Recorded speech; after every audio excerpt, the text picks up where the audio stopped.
Assalamualaikum warahmatullahi wabarakatuh. Waalaikumsalam warahmatullahi wabarakatuh. Alhamdulillah, salatan wassalaman ala rasulillah.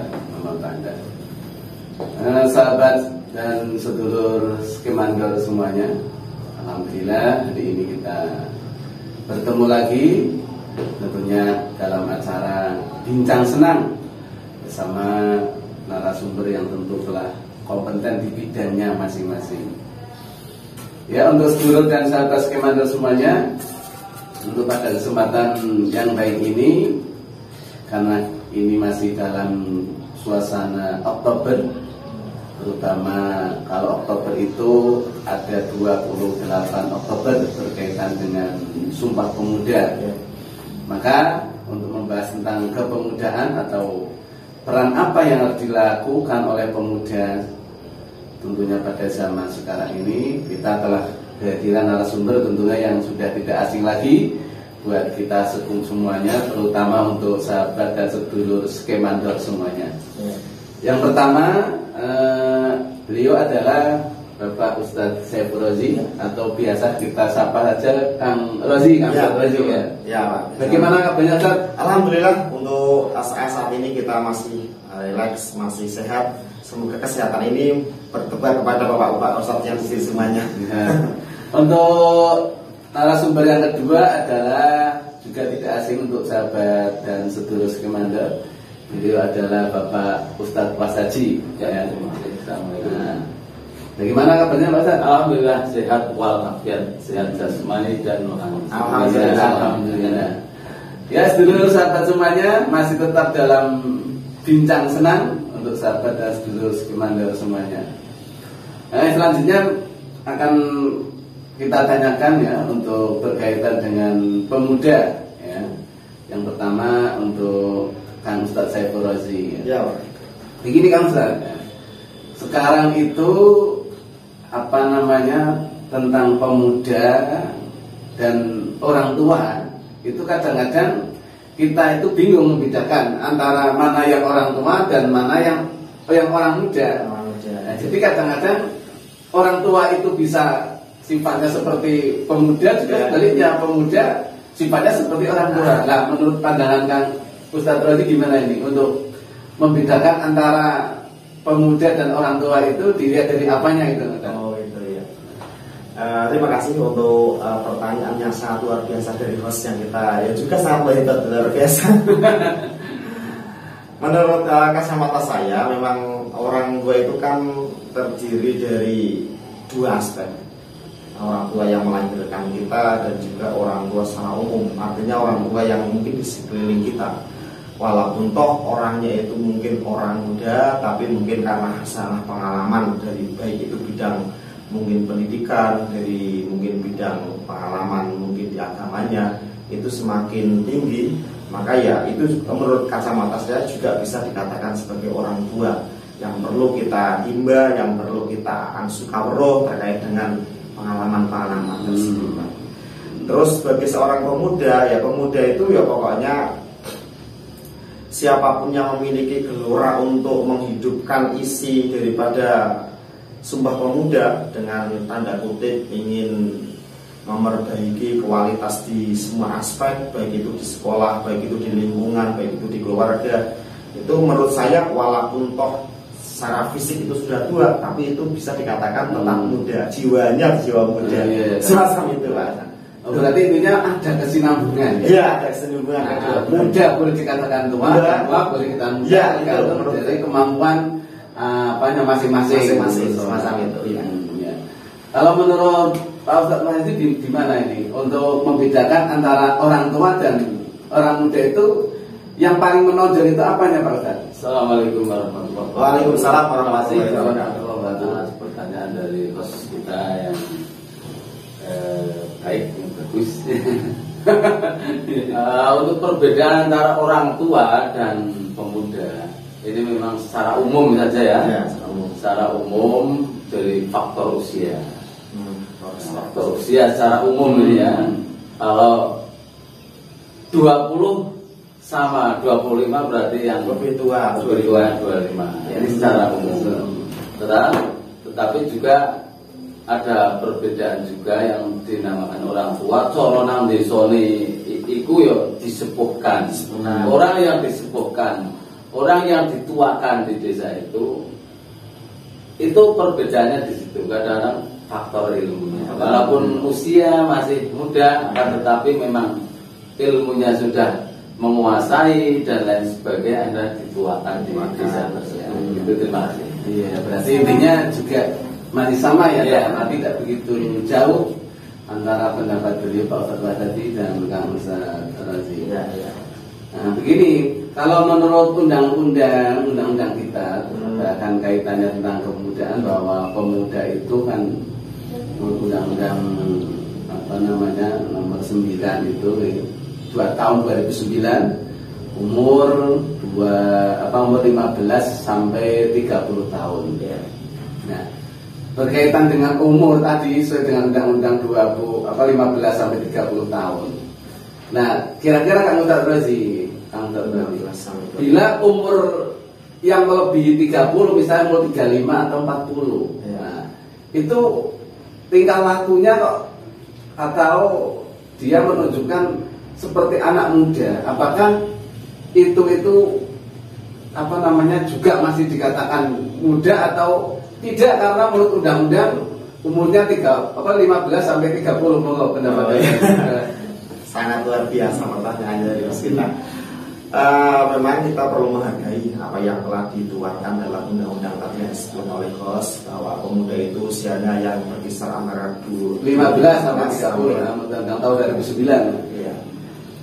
Itu mungkin secara peraturan undang-undang semacam itu. Tapi kalau menurut pandangan saya sendiri, inti daripada undang-undang tersebut adalah ingin mencetak bahwa generasi yang di usia emas antara 15 sampai 30 itu menjadi generasi yang nantinya dapat menjadikan sebuah pertumbuhan yang bagus untuk bangsa Indonesia semacam itu. Maka inti daripada seorang pemuda menurut saya, walaupun undang-undangnya itu terbatasi dengan 15 tahun tadi sampai 30, tapi tidak menutup kemungkinan kita sebagai pemuda yang mungkin di kisaran masih usia SMP maupun sampai SMK Marit, mungkin siswa-siswa SMA Marit, itu perlu mencontoh atau perlu menuntut sebuah ilmu hasanah agar nanti kedepannya itu menjadi seorang pemuda yang tangguh.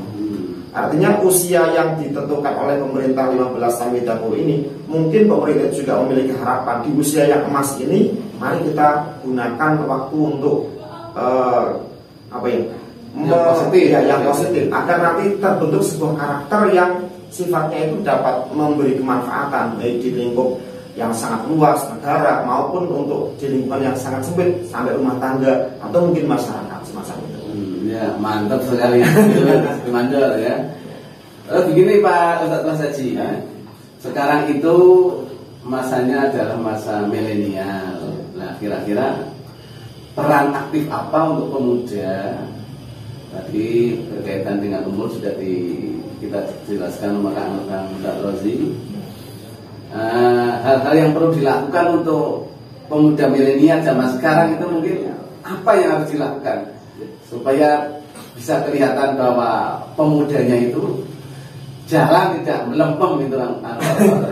Ya, terima kasih untuk pemuda sekarang ya, memang agak beda ya, dengan pemuda-pemuda zaman saya masih muda. Memang sekarang harus mengikuti zaman, akan tetapi yang lama itu kalau masih bagus ya kita teruskan, pertahankan. Yang ini modern memang lebih bagus kita laksanakan. Di pada usia yang 15 tahun pada masa-masa menuntut ilmu, tapi jangan ditinggalkan hanya menuntut ilmu formalitas saja, formal, ilmu dunia. Akan tetapi kita masuki yang utama adalah ilmu agama, ilmu hal itu kan.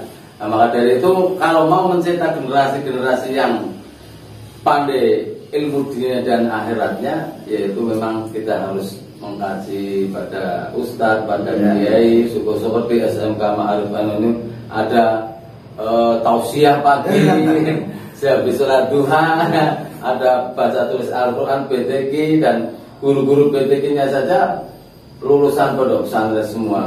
Bahkan tidak pondok pesantren itu ada yang sarjana pendidikan, ada yang sarjana hukum dan lain sebagainya.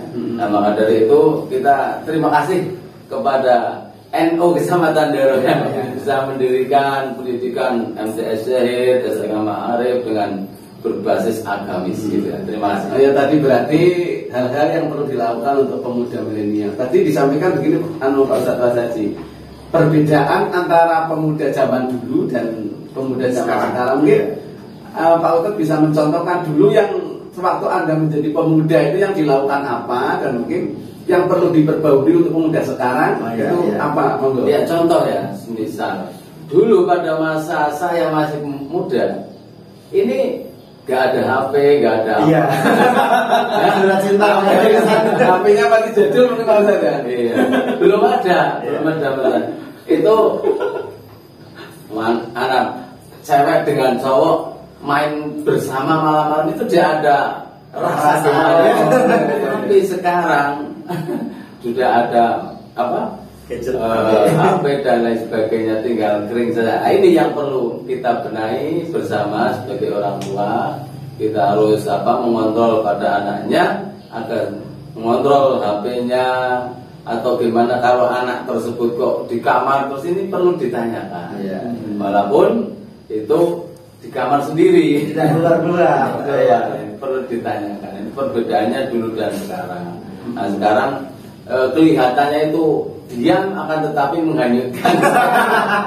Banyak Pak yang Jadi tentang perbedaannya adalah dulu belum ada HP, sekarang sudah HP. Terus yang menonjol yang lain gimana Ustaz? Yang mungkin kegiatan-kegiatan pemuda dulu itu seperti apa dan sekarang itu harus apa gitu. Kegiatan ya dulu memang itu pada waktu saya masih muda itu memang setiap malam itu kan ada permainan-permainan seperti sen, rock, dul dan lain sebagainya. Mungkin sekarang sudah agak surut ya. Nah, sekarang berlima, bertujuh tidak ada komunikasi, ada ini sibuk sendiri, sibuk pada gadgetnya masing-masing gitu kan. Perbedaannya sangat signifikan gitu kan. Iya benar. Ya untuk Kang Ustadz Razi. Iya, makasih. Mungkin jenengan memang sudah masih muda ya. Jenengan adalah mungkin sebagai motivator atau contoh bagi muda yang lain. Mungkin hal-hal yang bisa mungkin ditiru untuk sahabat dan seluruh skemander semua, mungkin hal-hal kegiatan jenengan untuk memotivasi untuk pemuda atau teman-teman yang lain biar kegiatannya itu tidak menjerumus ke hal-hal yang negatif, mungkin bisa memberikan harapan-harapan atau hal-hal yang berkaitan dengan itu.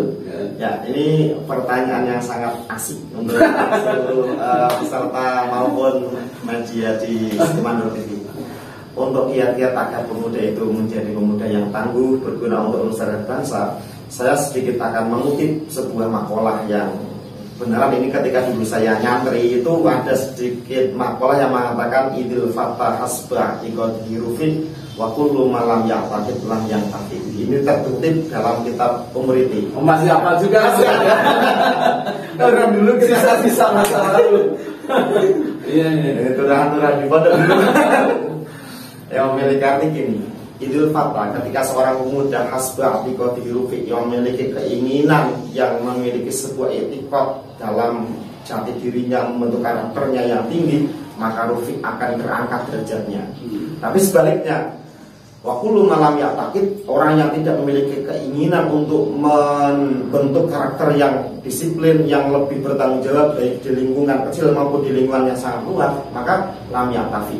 Dirinya ketika walaupun itu menjadi orang tua, menjadi pemuda dimanapun tempatnya pasti tidak akan bermanfaat. Maka ini daripada sebuah makalah tersebut, mari para pemuda kita gunakan waktu muda ini baik di tingkat SMB-nya, MTS-nya, di SMK Ma'arif NU-nya, silakan gunakan kesempatan ini untuk membentuk karakter yang lebih tangguh, baik itu tangguh secara agami, secara mungkin hasanah umum maupun di karakter di tingkat masyarakat. Semacam itu Mas. Kalau menurut Pak Ustadz itu gimana? Untuk peran pemuda zaman sekarang itu harus bagaimana?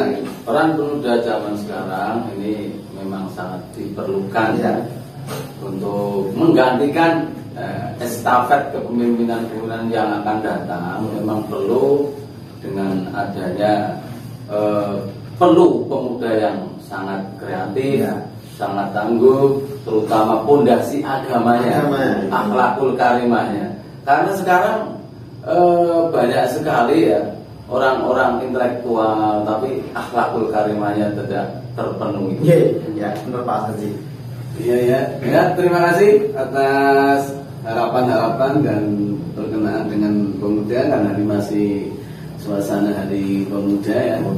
Dan demikian sedulur dan sahabat Skemandar, bincang-bincang senang-senang kita pada kesempatan hari ini, mudah-mudahan bermanfaat. Sampai jumpa lagi dan tetap semangat, kita adalah Indonesia. Kita adalah bangsa. Wassalamualaikum warahmatullahi wabarakatuh. Waalaikumsalam warahmatullahi wabarakatuh.